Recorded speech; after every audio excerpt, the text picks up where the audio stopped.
أعوذ بالله السميع العليم من الشيطان الرجيم. بسم الله الرحمن الرحيم.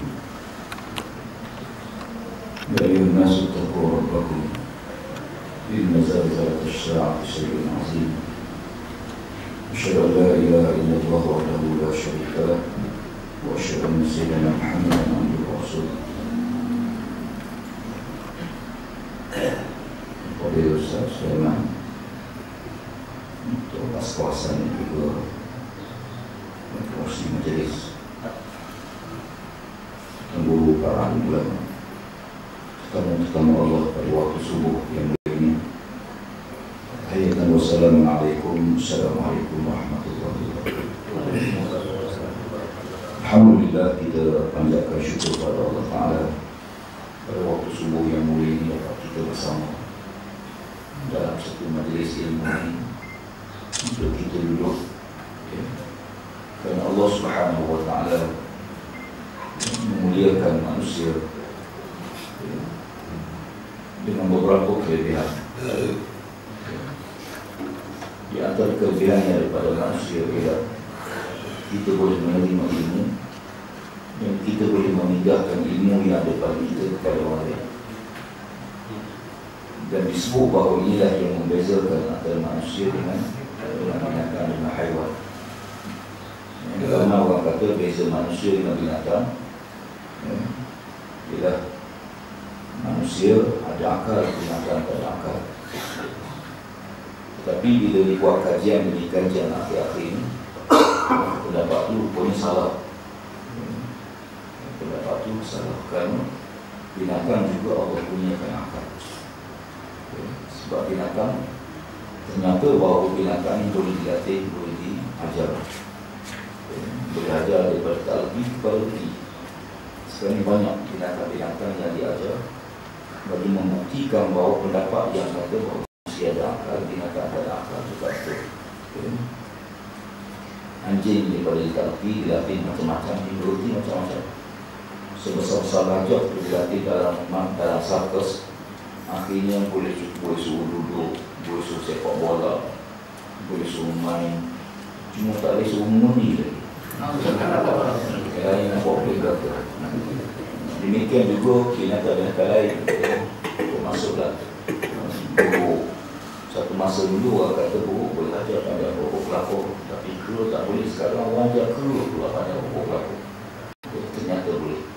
Cuma yang tak boleh pada binatang ni ialah kita ajar dia, reti dia, mahir dia, dia tak boleh ajar anak dia. Iaitu dia hanya reti untuk kita ajar dia, anak dia pula kita juga kena ajar. Sepatutnya mak dia ajar, berarti bahawa akhirnya dibuat kesimpulan binatang ini makhluk Allah yang boleh terima ilmu, cuma dia tak boleh pindahkan ilmu. Dia tak boleh ajar kepada yang lain. Dan ada pun manusia, makhluk Allah yang boleh menerima ilmu, yang boleh mengajar pula orang lain, memindah-mindahkan ilmu tersebut, hingga kadang-kadang orang yang mendengar lebih alim daripada kita yang mengajar. Sebagaimana kata Nabi, kalau kamu dengar hadis daripada aku sampai kepada orang lain, kerana boleh jadi yang orang yang dengar itu lebih faham daripada kamu yang menyatakan. Itu sifat ilmu Islam. Ilmu Islam ini dia tidak terbatas, dia sentiasa terbuka, sentiasa lapang. Sebagaimana lautan, kita bila kita nak pergi ke laut, bot kita dalam sungai. Bila kita naik dalam sungai, bot kita rasa besar. Kemudian kita mula keluar ke kuala. Bila sampai di kuala, maka kita rasa bot kita kecil. Makin ke tengah laut makin kecil, makin tengah laut makin kecil, makin tengah laut makin kecil. Hingga ada orang yang jangka bila bot tu besar, kapal besar sungguh, dia rasa di lautan, maka bot ni mungkin tak berkocak, tak beralur. Ternyata tidak. Besar mana bot bila sampai tengah laut jadi kecil. Maka itulah ilmu. Ilmu ni lagi kita belajar, lagi kita rasa jahil, lagi kita belajar, lagi kita rasa jahil, lagi belajar, lagi rasa jahil. Yang tak belajar rasa alim. Lagi tak belajar, lagi alim. Lagi tak belajar, lagi alim. Itu tabi'i. Sebab itu Nabi SAW ini cenderung ilmu. gedung ilmu untuk pada Rasulullah SAW. Ada pun pintunya ialah Sayyidina Ali bin Abi Thalib. Ali ni pintu ilmu, aku ni gedung ilmu. Ilmu datang pada Allah Subhanahu Wa Taala, turun pada Nabi. Ada pun Sayyidina Ali ni hebat ilmu dia. Sayyidina Ali ni antara orang yang hebat ilmu dia, pandangan dia tajam. Tapi Sayyidina Ali dia tak suka bercakap. Bila dalam majlis Sayyidina Umar Khattab, khususnya ada dia majlis para sahabat lain dalam mesyuarat ke dalam pun, Sayyidina Ali dia diam, dia tidak jadi banyak cakap. Cuma hingga Sayyidina Ali tidak akan bercakap, mereka diminta bercakap. Dalam satu majlis Sayyidina Umar Khattab datang satu aduan kepada Sayyidina Umar terhadap seorang wanita. Wanita ini diadu bahawa dia melakukan tidak baik. Zaman Sayyidina Umar jadi khalifah. Lalu Sayyidina Umar Khattab radhiyallahu anhu mengantar seorang sahabat panggil perempuan untuk menghadap Sayyidina Umar. Wanita ni bila diminta untuk menghadap Sayyidina Umar, dia takut. Macam kita lah, kita menghadap tuanku. Kalau menghadap dia meminat baik, menghadap Allah untuk kita rasa manusia. Sebab tu kata Dr. Hamka, haibah ni terbagi pada satu haibah duniawi, satu haibah ukhrawi. Haibah duniawi, kadang-kadang kita rasa gerung, rasa takut, rasa bergemetar nak menghadap manusia kerana pangkat yang ada pada dia, kerana kebesaran dunia yang ada pada dia. Orang kampung diminta menghadap tuanku, ketar punya ketar, berapa kata ampun tuanku, beribu-ribu ampun, sembah batik, mohon diampun. Apa? 2 minggu dia mengapa? Ampun tuanku, beribu-ribu ampun, ampun. Nak dia berpingat PJK je. Sampai depan tuanku, ampun tuanku, batik ampun tuanku.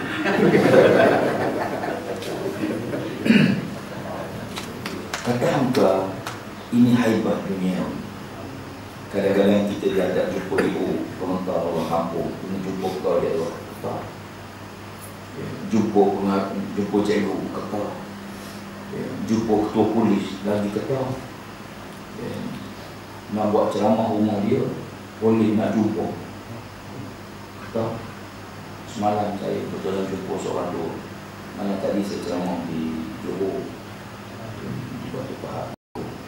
Habis ceramah dalam 12.30 tolak sampai sini kat pukul 3 pagi. Jumpa seorang tua, orang yang ramuan penasihat pas. Dia kata dulu kami buat ceramah, sekali tu kami diceramah, dah atur ceramah satu rumah orang. Pak Cik tu dah sambut dah nak buat ceramah rumah dia. Pergilah sampai rumah dia, tuan rumah lagi. Tuan rumah lagi, bukan orang mari dengan ceramah lagi, tuan rumah lagi. Dia kata masa tu kami ceramah ingat lagi 5 orang pun tuan rumah lagi masa tu. Yang kedua, kata Hamka, ada haibah ukhrawi. Haibah ukhrawi ni manusia, kita rasa gerul, rasa hormat, rasa mampu, rasa dan bukan sebab pangkat dia, bukan sebab kedudukan dunia dia, tetapi kerana dekatnya dia dengan Allah Ta'ala, hampirnya dia dengan Allah Ta'ala. Kita hormat ke dia, dia bukan takut ke dia. Yang penting dalam Islam ni, Islam mengajar kita jangan lahir manusia yang takut, lahirlah manusia yang hormat. Takut kat gunung je. Dan kalau kita takut, anak kita depan kita, dia tak buatlah sebab dia takut pada kita. Belakang kita, dia sama. Jadi Sayyidina Umar Khattab, hebat Sayyidina Umar ni dua-dua. Allah Ta'ala bagi kelebihan Sayyidina Umar ni. Duniawi pun dia hebat, ukhrawi pun dia hebat.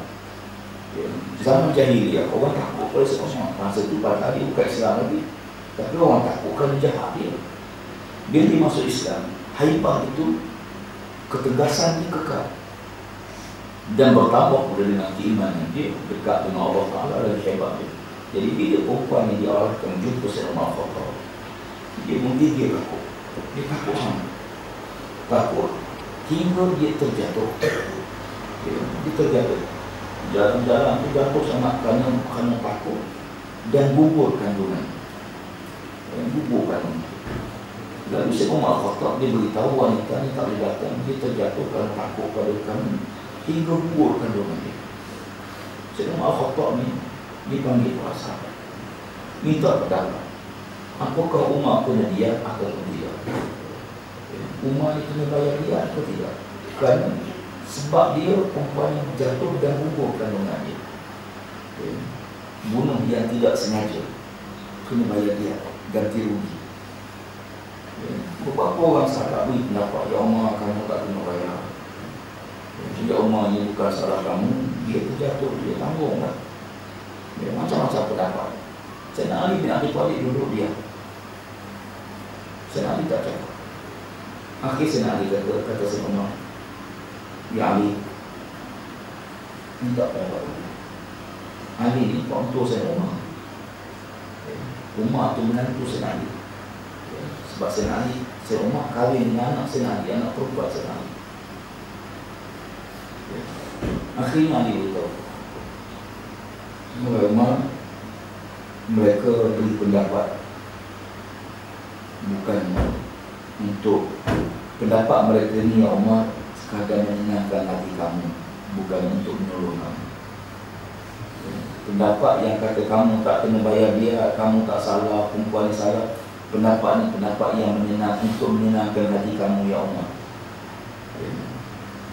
Kamu kena bayar dia, kamu kena bayar dia, ya Umar. Lalu Umar membayar ganti rugi pada wanita tersebut. Sebab itu sahabat-sahabat sekalian, Allah Subhanahu wa ta'ala jadikan kita hidup dalam bumi. Hidup ni sementara, kerja celik mati ya. Sekarang di dunia cepat, kerja celik mati. Kadang-kadang pejam, tak celik-celik, lagi cepat mati. Jadi bila kita hidup dalam kubur ni Allah Ta'ala, maka amalan kita ini yang akan kita bawa kepada Allah Subhanahu wa ta'ala.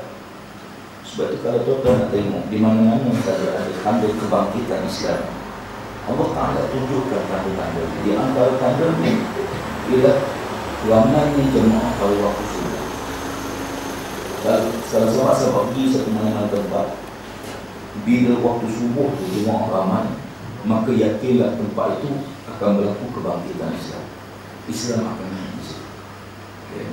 Tapi kalau sekiranya waktu subuh tak ada, subuh tak ramai, maghrib penuh, deposit tak hilang, petugas tak ada, pekerja tak ada. Orang yang sanggup bekerja untuk Islam ialah orang yang datang pada awal pagi waktu subuh. Al-Imam Al-Ghazali rahimahullah ta'ala menjadikan waktu subuh ni ukuran bagi hamba Allah yang bersyukur kepada Allah. Hingga berkata Imam Al-Ghazali bahawa berjalanlah kamu di atas muka bumi, pergilah masuk kampung-kampung, masuklah taman-taman perumahan, pergilah. Cuba kamu tengok di taman perumahan tersebut ada tak masjid ataupun surau? Ada tak rumah Allah? Kadang-kadang taman tu hebat. Rumahnya berjuta ringgit. Di Kuantan itu ada satu taman perumahan, saya pun baru tahu. Taman dah lama. Rumah di sana sebuah tak kurang pada 1 juta, 2 juta. Ada sampai 5 juta sebuah rumah. Ada yang ada kolam renang, macam-macam. Orang Melayu kalau di kolam dan rumah hebat lah tuan-tuan. Sebab kerja dia berenang. Jadi hebatlah. Kita kampung kita lagi hebat sebab sebagai betul. Besarlah rumahnya masing-masing. Kita tengok pun Allah. Masjid tak ada, surau tak ada. Kalau tengok rumah tu tak sepatut tak ada surau. Tak ada surau. Taman perumahan tersebut tak ada surau. Kalau kata Imam Ghazali, kamu pergi tengok apakah rumah mereka ada masjid atau tak ada. Jadi murid ini bertanya, bagaimana kalau saya pergi satu taman perumahan ke kampung ke, rumah manusia ada, rumah Allah pun ada. Berkata Imam Ghazali, cuba kamu tengok mana yang lebih makmur, rumah Allah atau rumah mereka. Kadang-kadang rumah dia tu jaga sungguh-sungguh, rumah Allah tak ada.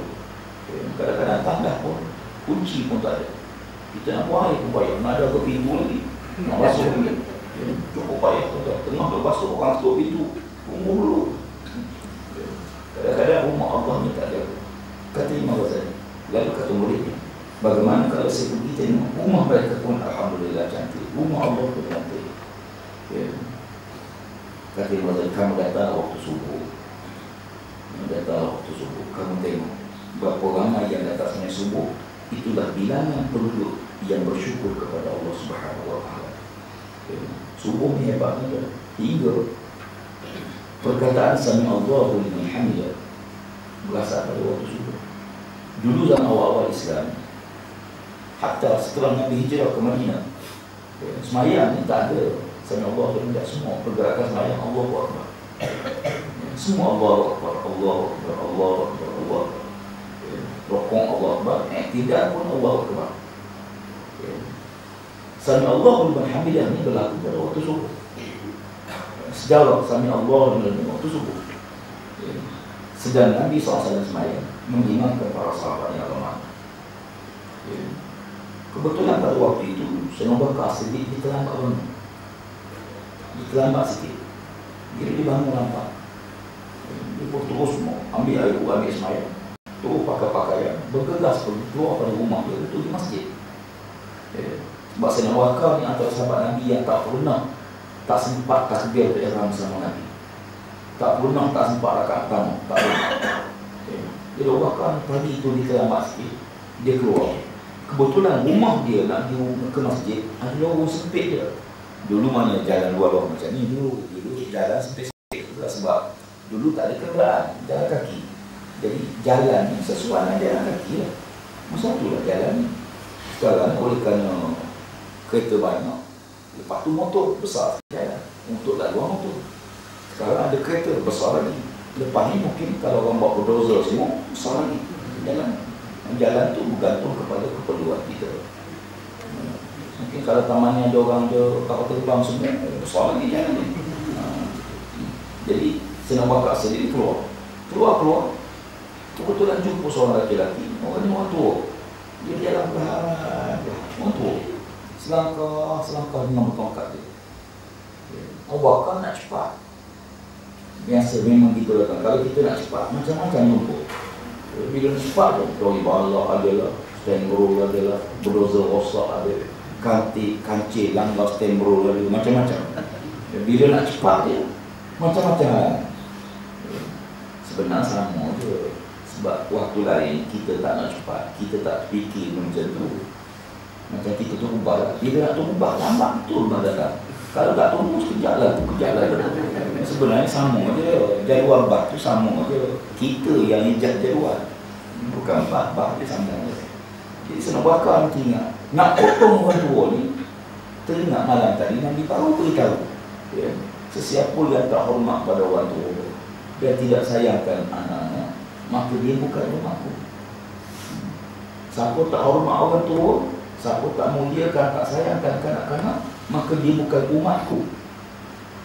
Jadi Abu Bakar ni nak potong orang tua tu teringat malam tadi baru Nabi beritahu. Akhirnya dia pun jalan perlahan. Jalan perlahan sampai depan pintu masjid. Sayyidina Abu Bakar masuk. Orang tua ni straight je, tak berhenti.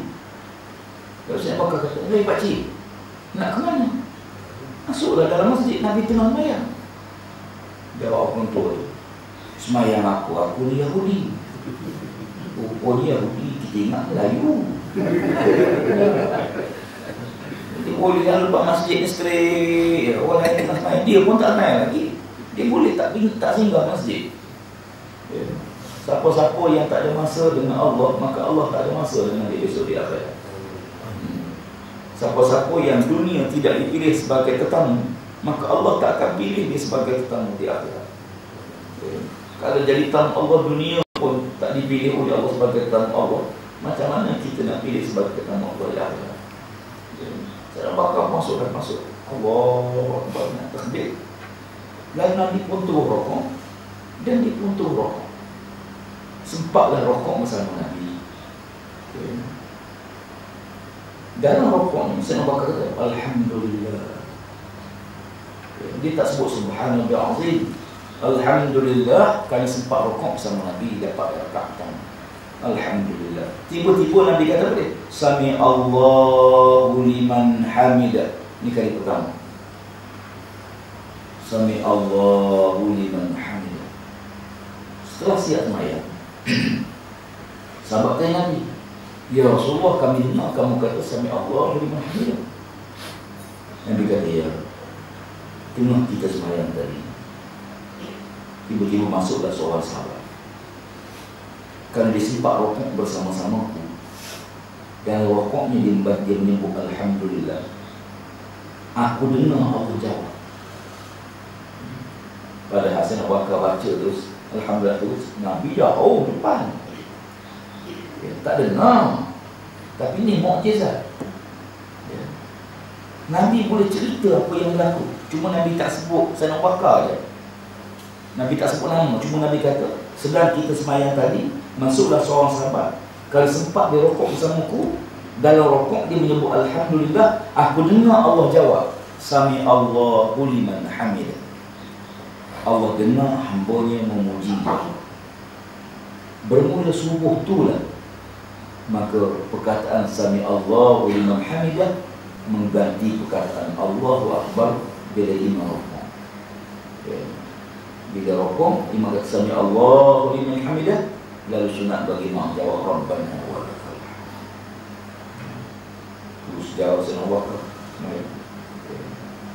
Bila takbir intiqalat ini, ya, hukumnya sunat, tetapi sejarahnya begitu. Satu pagi waktu lain, satu hari waktu lain, nak dia jadi imam lain. Nanti kesannya Allahu liman hamidah, maka menjawab Rabbana wa lakal hamd. Tiba-tiba ada seorang sahabat Nabi ditambah, Rabbana wa lakal hamdu hamdan katsiran thayyiban mubarakan fihi. Hamdan katsiran thayyiban mubarakan fihi, ditambah 5 perkataan. Setelah siap sembahyang, Nabi SAW tanya, siapa yang tambah tadi? Siapa yang tambah hamdan katsiran thayyiban mubarakan fihi? Lalu saya buat. Bacaan dia kuat sampai Nabi dengar. Saya buat. Nabi kata, aku nampak lebih pada 30 malaikat berebut tulis pada kamu. Aku nampak lebih pada 30 orang malaikat berebut nak tulis pada kamu. Masya Allah. Sebab tu sahabat-sahabat sekalian, ya, amalan kita walaupun amalan tu sama, pahala tak sama. Pahala tak sama. Dan sebab tu kalau tuan-tuan masuk masjid, masuk saya masjid, yang pertama yang tuan-tuan wajib cari, wajib dapatkan, wajib usahakan ialah saf pertama. Masuk masjid jangan niat duduk saf lain. Jangan niat pun nak duduk saf kedua, saf tiga. Lebih malah lagi niat nak duduk belakang sekali. Jangan. Masuk masjid yang pertama yang tuan-tuan wajib dapatkan saf pertama. Jangan lepaskan peluang. Jangan lepaskan peluang saf pertama. Kalau tuan-tuan nampak ada kosong ni, duduk tuan-tuan. Duduk ya. Jangan lepas peluang sekali-kali. Jangan masuk kita rasa selesa duduk di belakang. Ya. Nabi kata, pagi ambil masuk pada habis. Kata Rasulullah, kalau kamu tahu apa yang ada pada saf pertama, nescaya kamu akan berebut untuk dapatkan saf pertama, dan kamu sanggup cabut undi untuk dapatkan saf pertama. Sanggup undi, kata Allah. Kalau tahu apa kelebihan dia, sanggup cabut undi. Undi lah tu imam, undi. Dah berebut dah. Dah bertolak-tolak dah. Imam kata, okey, kita mengundi. Lambat sangat istihar pilihan raya, kita mengundi dulu. Undi dulu. Undi-undi Pak Mat dapat subuh hari Selasa 2013. Bulan 8. Tunggu. Kata Nabi, dia sanggup tunggu untuk dapat saf pertama. Kalau manusia tahu, tapi Nabi tak beritahu. Nabi tak beritahu. Kalau Nabi beritahu dah tuan-tuan, saya rasa tunggu. Contoh, siapa yang duduk saf pertama 40 waktu sembahyang berturut-turut, saya mudah kahwin dua. Contoh. Bukan betul ni contoh. Rasa berbuk tuan-tuan. Sampai bini dia kata, bang, pagi ni jangan pergi dah sembahyang masjid. Kalau Nabi kata, kalau ni bukan hadis, saya nak beramalkan apa yang ada. Siapa duduk saf pertama, dihisap 50,000 tahun daripada saf kedua. Apa kata? Saf kedua 50,000 tahun berbanding saf ketiga. Sebab tu ikhtiarlah untuk dapat saf pertama. Sekiranya tak boleh, ikhtiarlah untuk dapat saf yang kedua. Tak boleh juga, ikhtiarlah untuk dapat saf ketiga. Jangan senang hati bila dapat di belakang. Sebab belakang orang tak nak kan. Kau tak suka dah besok di akhirat kalau Allah letakkan kita sedepan sekali.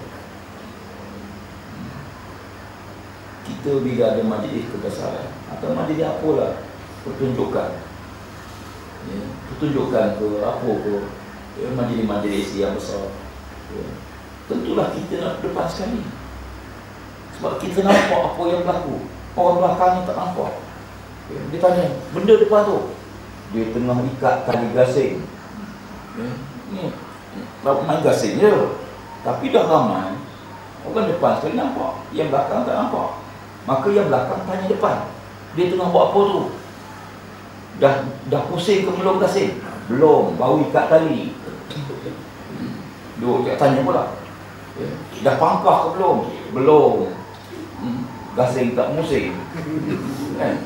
Jadi kalau kita di depan sekali, kita nampak semua yang berlaku dan kita seronok. Akhirat besok kalau Allah tak kita depan sekali di padang mahsyar, macam apa rasa? Allah Rabbi. Sebab itu tuan sekalian, ikhtiarlah untuk dapatkan benda yang terbaik. Sebab ayat yang saya ambil pagi ini, Allah Ta'ala menyebut bila berlaku kiamat. Kiamat ni hari yang Allah muliakan manusia, dia Allah hina manusia. Hari yang Allah mengangkat darjat manusia, hari yang Allah menjatuhkan martabat manusia. Pada waktu itu, orang yang hina dunia jadi mulia di akhirat. Orang yang disanjung dunia jadi hina di akhirat. Hari yang demikian Allah sebut. Saya duduk berhati di jengka. Pak saya itu sekarang ada 3 orang ahli syurga. 3 orang ahli syurga. Hidup lagi kita. Saya duduk berhati dia ni, semua tanda-tanda ahli syurga ada pada dia.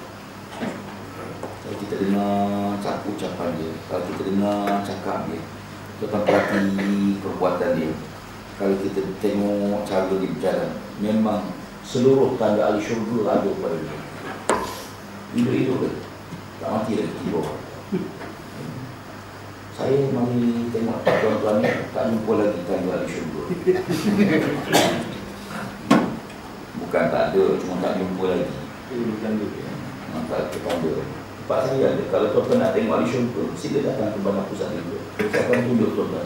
Dan tuan-tuan akan tengok dia, tuan-tuan akan mengesahkan confirm dia ahli syurga. Siapa dia? Orang gila.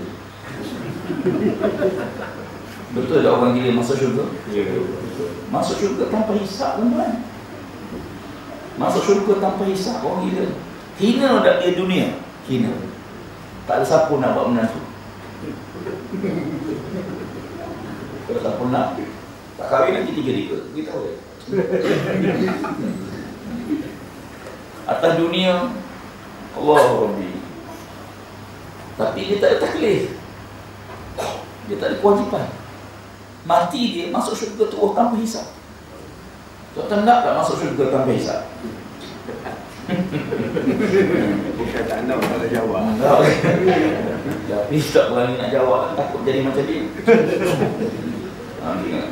Orang yang hina dunia, mati Allah mulia. Orang yang hina dunia, orang yang mulia dunia, Fir'aun, Namrud, Qarun, apa semua, Abdullah, Abu Jahal, Walid bin Mughirah dan sebagainya. Mulia. Abu Lahab ni tuan-tuan, tak ada mati lagi Allah dah sebut dia ni neraka. Satu-satunya manusia di dunia, satu-satunya manusia dunia yang Allah Ta'ala sebut nama dia sebagai ahli neraka, Abu Lahab seorang. Isteri Abu Lahab Tuhan tak sebut nama. Wa mura'atuhu. Dan isterinya Allah tak sebut nama. Yang Allah sebut nama betul. Fir'aun tu bukan nama. Fir'aun gelaran. Yang Allah sebut nama. Adapun Haman, Qarun, Namrud, dikhitab dia setelah dia mati. Lepas dia mati Allah khitab dia, Allah beritahu dia ahli neraka. Tapi Abu Lahab ni Tengah hidup-hidup Allah beritahu dia ahli neraka. 3 tahun. Bila tu ayat tabat tiada abi dan watak. Lepas 3 tahun ayat itu turun baru dia mati. Allah Rabbina Auzubillah. Abu Lahab ni kena masuk Islam, dia boleh masuk Islam. Boleh masuk Islam. Sebab waktu ayat dia turun, dia sihat lagi. Tengah sihat lagi. Tapi ulama kata boleh, kalau Abu Lahab masuk Islam, batal seluruh Al-Quran. Pasal apa? Sebab Allah kata watab, tabat yada abi lahabin watab, confirm dia masuk neraka. Maknanya confirm dia tidak akan masuk Islam. Tapi Nabi dakwah kan pergi. Nabi pergi rumah dia, Nabi ajak dia, Nabi panggil dia, Nabi seru dia. Lebih pada 70 kali Nabi ajak Abu Lahab masuk Islam. Padahal Allah khitab dah. Dakwah dia berterusan. Allah Ta'ala sebut izhab ila fir'aun innahu tagha. Hei Musa, pergilah kamu pada Fir'aun, dia tu tagut. Kalau kena kita dah tagut, pergi buat apa? Pakcik pergilah ajak dia sokong pak, tapi dia tu berkarat biru. Kita kata kalau dah berkarat, pergi buat apa? Dah pergi. Sebab pahala diberi kerana kerja kita buat, bukan berubah atau tak berubah manusia. Pergi. Allah Ta'ala dia suruh pergi. Faqula lahu qawlan layyina. Bicaralah dengan Fir'aun dengan perkataan lemah lembut. Sepatutnya pergilah, dia tu tahu. Engkau pergi hentam dia, pergi pasak dia. Dah pergi cakap lemah lembut. Dakwah ni tak boleh kasar. Kasar orang lari. Dalam kat lemah lembut pun orang lari. Kalau kasar lagi dah orang lari.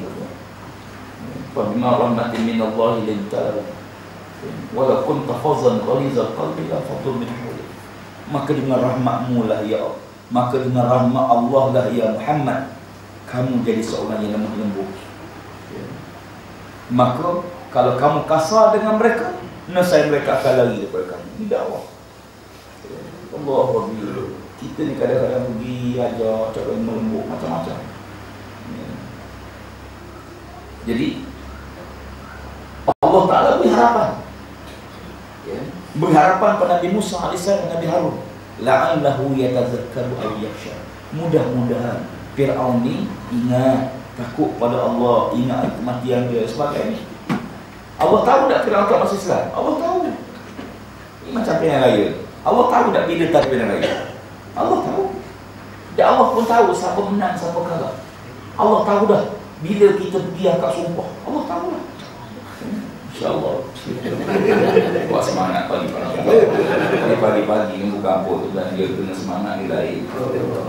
Semangat pagi, semangat waktu pagi.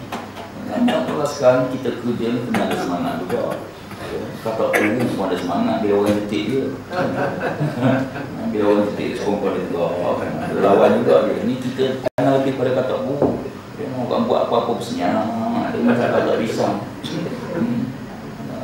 Islam ni dia janji Allah Ta'ala, wa kana haqqan 'alaina nasrul mu'minin. Allah janji Allah akan beri pertolongan. InsyaAllah sampai pertolongan, kemenangan akan sampai. Mungkin tidak kita, tapi anak kita. Mungkin tidak anak cucu kita. Macam mana pun pasti Islam akan menang. Anak kebetulan baru ni ada satu seminar di Azerbaijan. Azerbaijan ni utara dekat Laut Caspian. Ibu negara dia Baku, tak pernah pergi. Betul ada satu seminar parti politik Asia. Seminar parti politik Asia. Jadi saya 4 orang wakil PAS, 2-3 orang ada wakil UMNO, 3 parti Malaysia. Wakil PAS, wakil UMNO, wakil MCA. MCA tu Aswalik. Jadi kita pergi lah seminar tu. Seminar ni semua parti lah. Banyak parti-parti seluruh dunia, seluruh negara ASEAN. Ada parti komunis, ada parti sosialis, ada parti macam-macam. Macam-macam parti politik. Jumpa kepala macam-macam ini. Jadi kita bawa mesej Islam. Kita pergi dengan mesej Islam, kita bawa mesej Islam. Dan Alhamdulillah sampailah sekurang-kurangnya mesej Islam. Kita minta tolong ambil berat isu yang berlaku pada sahabat kita di Rohiyah. Umat Islam dia orang dianiaya, dia zalimi. Seminar ini mesti buat usul ketapan mendesak supaya umat Islam di Burma dipelihara hak dia dan kebajikan dia. Alhamdulillah masuk sebagai usul, sebagai resolusi dan seminar. Ya, isu yang berlaku di Palestin kita masuk, dan yang ketiga isu yang berlaku di Syria. Ya, kebetulan negara mereka tak ada wakil, tak ada wakil parti Islam. Jadi kita kena jadi wakil kepada dunia lain. Alhamdulillah, lepas tu pergi ke Greece. Kebetulan ada 2-3 hari dekat nak balik. Ya, ada sahabat ajak pergi ke Greece. Anak nak pergi ke Greece. Pergilah, tak tahu siapa, tak pernah pergi, tak ada siapa, tak ada contact person, tak ada. Cuma tahu melalui seorang sahabat di Turki, dia bagi satu nombor, ya, seorang imam besar masjid di Greece. Pergi, ya, pergi, Masya Allah, ya. Ini dibawa ke perkampungan Islam, ya, di Greece. Ada kampung Islam 100% Islam, ada yang 90% Islam, ya. Bila masuk waktu mayang bergemu azan, pilih. Masya Allah. Ini di barat tuan-tuan, di Eropah. Ya, kalau belah Asia bank ni biasa lah. Ini di barat ni. Di Amerika sendiri pun, di Britain sendiri pun, bank dalam masjid dia tak ada pasang speaker luar. Tapi di Bosnia sekarang speaker luar. Di Greece bergemu azan. Dan saya tengok budak-budak perempuan semua pakai tudung. Yang kecil pun pakai tudung. Kita di Malaysia yang tua pun tak pakai. Dia budak-budak kecil pakai tudung. Saya tengok Islam akan naik, insya-Allah Islam akan bangkit. Ya. Dari mana-mana pun kita pergi pun Islam ni nampak ada lonjakan kebangkitan semula Islam. Sekarang bila berlaku kebangkitan rakyat, memang Islam akan menang, insya-Allah. Ya. Islam pasti menang. Cuma kita mempersiapkan diri untuk membawa Islam, sebab Islam ni berat. Inna sanulqi 'alaika qawlan thaqila. Ya, sesungguhnya kami beri turun kepada kamu yang Muhammad kalimah yang berat. Quran ni Allah sebut kalimah yang berat. Kandungan Quran ni kalimah yang berat, tak boleh dibawa seorang diri. Ya, kendukung. Tuan-tuan nak agak YDP seorang pening tadi dia. Ya, kita nak kendukung, kita kena sepakat. Ya, ibarat mengusung rumah. Ya, dulu kita gotong royong, apa kerja-kerja yang banyak gotong royong. Saya ingat di kampung saya dulu di Tebal. Ya, masa tu saya kecil lagi. Tapi saya masih ingat, ya, kami orang kampung buat mesyuarat pindah surau. Kebetulan surau yang dibuat lama tu, bila penduduk kampung bertambah, jadi surau tu jauh sikit. Jadi usung satu kampung keluar, usung surau tu, pindah ke tapak baru. Ya. Tak ada upah, buat bubur kacang gitu je. Ya. Tak ada upah pun, satu sen pun tak ada upah. Usung ramai-ramai, keluar beramai-ramai. Waktu mengusung surau ni, yang paling untungnya pendek. Pendek untungnya. Tangan tak sampai pun, bubur kacang 3 pinggan. Saya ingat orang tua-tua kata dia, dia kata tangan tak sampai, tak apa, jangan bergayuk sudah. Dia kata tangan tak sampai, tak apa. Kita ni budak-budak, jadi kita pun nak tolong kak juga. Jadi menyebut kawan tu kata duduk jauh-jauh. Kita nak ambil bahagian juga. Jadi ada yang budak-budak nakal ni, dia pergi duduk bawah masjid, bawah surau tu. Bukan usung, dia bergantung. Orang tu kata, kalau tangan tak sampai tak apa, jangan bergayuh sudah. Maksudnya apa dia? Kalau tak boleh tolong Islam tak apa, jangan menyusahkan orang nak buat Islam. Kalau tak boleh tolong Islam, tak boleh rumah dia diam. Jangan menyusahkan orang yang nak menolong Islam. Sekali lagi tetap yang terakhir itu, perkara yang kita kena minta doa kepada Allah Ta'ala sungguh-sungguh. Yang Allah hajar kita doa. Rabbana fi lana dhunubana wa israfana fi amrina wa tsabbit aqdamana wa ansurna 'alal qawmil kafirin. Ya Allah, ya Tuhan kami, ampunkan dosa kami. Sebab kadang-kadang kemenangan itu terhalangkan dosa. Allah tak beri kemenangan, bukan dosa. Dosa ni menghalang kemenangan. Sama juga rahmat Allah, rahmat tak turun ni, penghalangnya ialah dosa. Ya. Rezeki kita payah, kadang-kadang penghalang dosa. Macam tuan-tuan bila hujan, air dalam longkang bertakung, semua tak mengalir. Cuba pergi cek pasal apa. Pusing rumah tengok, sebatang lidi je.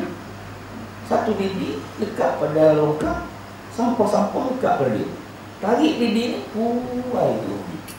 Rupanya sebabkan itu jadi penghalang dia. Sama kita kadang-kadang dosa. Sebab tu dosa ni kita kena minta ampun kepada Allah. Rabbana fir lana dzunubana. Ya Allah, ampunkanlah dosa kami ya Allah. Wa israfana fi amrina, dan sikap melampau kami dalam urusan seharian kami. Kadang-kadang kita ni kasar sangat, kadang-kadang kita terking, kadang-kadang macam-macam lah, menyebabkan orang lari daripada Islam. Kadang-kadang akhlak kita, orang tengok, kadang-kadang kita, orang perhati isteri kita, anak-anak kita, menyebabkan orang macam sekali sibuk anak haji timbul balik buyur semua. Pasal apa? Sebab ada cadangan nak jadikan Ustaz Adi Perdana Menteri Malaysia. Tu ya. Di Malaysia ni siapa-siapa yang berniat jadi Perdana Menteri jaga. Dulu Arkam keluar buku, Syahri Muhammad Perdana Menteri Malaysia yang kelima, keluar buku. Lepas keluar buku tu terus Arkam dia selang habis-habisan, diharamkan, dia selang dia, sampai kicap-kicap pun dia tak boleh. Dengan kicap, dengan soh, dengan apa, habis semua dia serang. Pasal kerana beritahu Ustaz hari nak jadi Perdana Menteri Malaysia. Sebut Anwar Ibrahim, oh orang serang Anwar. Sebut pula Ustaz ni, serang Ustaz ni pula. Di Malaysia ni kalau tuan-tuan ada niat jadi menteri, jangan beritahu. Macam kita lah, satu hari seorang lelaki dia mimpi kahwin seorang lelaki, mimpi bangun pagi borak dengan kawan dia, isteri dia dengar.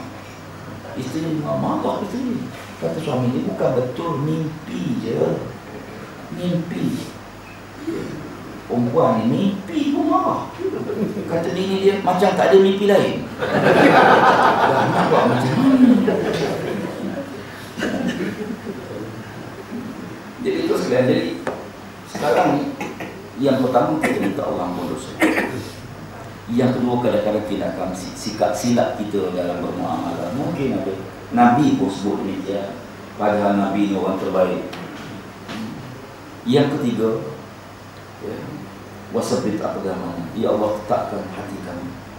Kita berjuang selama kadang-kadang ujung hidup kita lawan Islam lagi. Ini yang takut saya. Lama berjuang. Dia manusia ni, mula-mula dia semangat ni, tapi dia manusia. Bila dia berumur tua sikit, dia mudah marah. Marah. Bila dia tua sikit, dia mudah keras hati, mudah tersinggung, mudah merajuk. Dia tua. Itu tanda orang tua tu. Dia mudah keras hati. Lama lagi, tua lagi, dia bersedia. Dia tak pergi masyarakat, tak pergi kawan, tak pergi jemaah, dia solat. Dia solat ni. Ini fitrah manusia, naluri. Sebab tu kadang-kadang kalau tuan tengok, siapa suami saya tak ada, marah saja. Tua tu. Itu tanda orang tua. Tapi ini dia begitu. Kadang-kadang dia merajuk. Salah sikit merajuk. Pemilihan dalam perhimpunan, dalam mesyuarat agung kawasan, tiba-tiba tak diganti. Dia maju. Dia seorang diri. Dia bukan lari pada jemaah, tak. Cuma dia tak aktif. Dia jauh. Bimbang sangat, na'udzubillah, takut. Lama-lama, akhirnya dia lawan Islam balik. Sebab tu kita doa, Allahumma khtimna bi husnul khatimah. Minta husnul khatimah tu bukan mati mengucap syahadat saja. Dalam hidup kita berjuang Islam, biar ujungnya mati dalam perjuangan Islam. Mati husnul khatimah tu bukan boleh mati mengucap syahadat saja, mati mempertahankan Islam, berjuang Islam, sokong Islam, bersama dengan Islam. Takut-takut ujung hidup kita ni, Allah lebih. Jadi banyaklah begitu. Banyak begitu dalam PAH ni, banyak pengalaman kita yang kita minta doa kepada Allah Ta'ala sungguh-sungguh. Wa sunnal qawmil kafirin, tolonglah, bantulah kami ya Allah dalam mengalahkan golongan yang kafir. Kita minta tolong. Sebab Allah, kalau Allah tak tolong, tak menang kita. Usah kata kuat macam mana, usah kata ramai pengikut macam mana pun. Saya dah kali ni rasa menang 10,000 insya-Allah. Kalau Allah tak tolong kita, Allah tak, kita menang kerana pertolongan Allah. Dia macam syurga. Pasal apa seorang masuk neraka? Kenapa seorang tu diumumkan oleh Allah? Manusia, jin diumumkan neraka kan dosa. Manusia masuk neraka kan dosa. Pasal apa masuk syurga? Manusia masuk syurga bukan sebab pahala. Manusia masuk syurga kerana rahmat Allah. Bukan kerana pahala. Tapi masuk neraka confirm sebab dosa, bukan sebab lain. Jadi kalau dosa jadi penyebab, maka Allah beri jalan keluar. Apa jalan keluarnya? Minta ampun pada Allah, istighfar, beramal dengan amalan Islam sebagainya. Bagaimana untuk masuk syurga? Masuk syurga jaga amalan, mohon rahmat Allah Ta'ala setiap waktu. Mudah-mudahan diberkati Allah Ta'ala menjadi kita pada pagi ini, insyaAllah. Dan sahabat-sahabat kita tengah masak dapur ni nampak. Kita pun bimbang, takut bersiap, takut sejuk je. Jadi insyaAllah panjang mau jumpa semua pada masa sekarang. InsyaAllah. Dan mudah-mudahan diberkati Allah Ta'ala. Doa saya setiap semayang, semoga Allah Ta'ala beri kemenangan kepada kita. Dan kita nak tengok sebelum kita mati, sebelum kita meninggal dunia, kita nak tengok Islam menang. Sebagaimana kata Presiden, nak tengok Islam menang. Lepas menang tu kalau nak mati, mati lah. Bila kalau kita boleh bunding dengan malaikat macam tu, sedap. Tapi tak boleh bunding masalah. Cuma itu niat, itu hasrat, itu cita-cita. Cita-cita.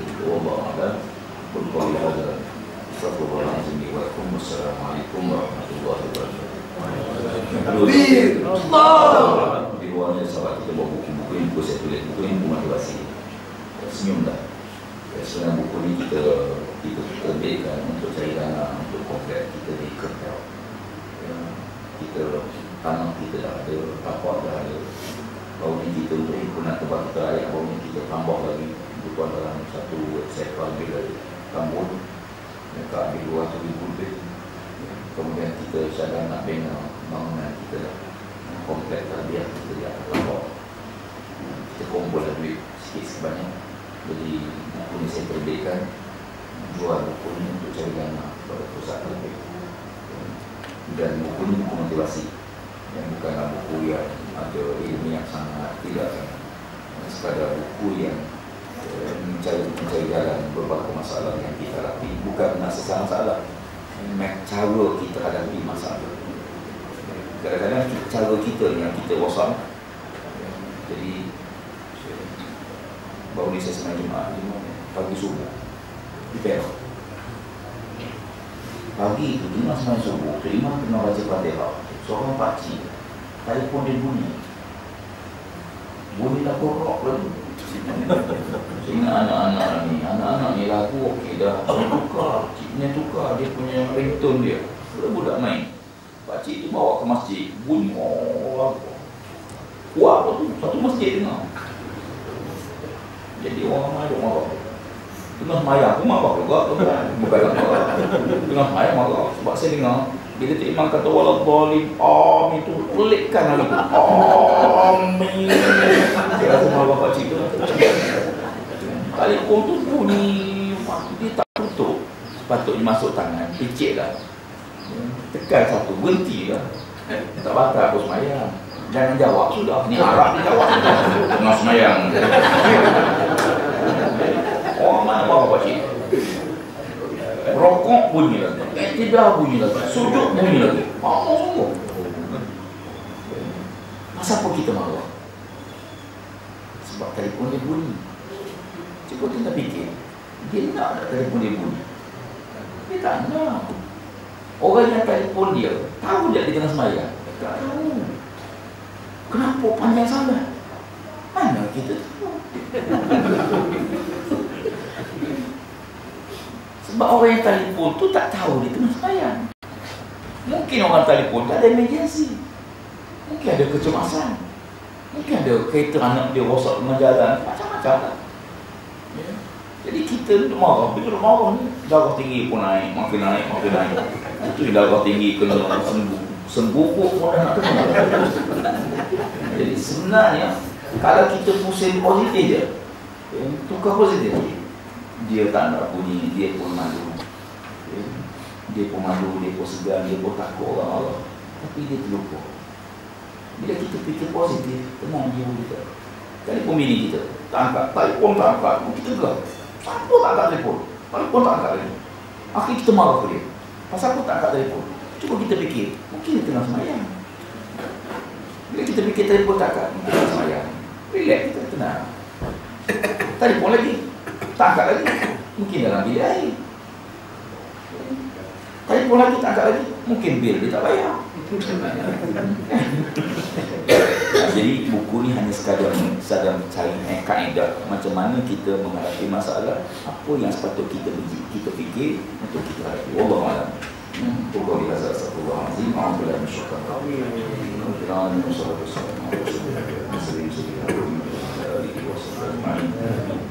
Allahumma alimna bima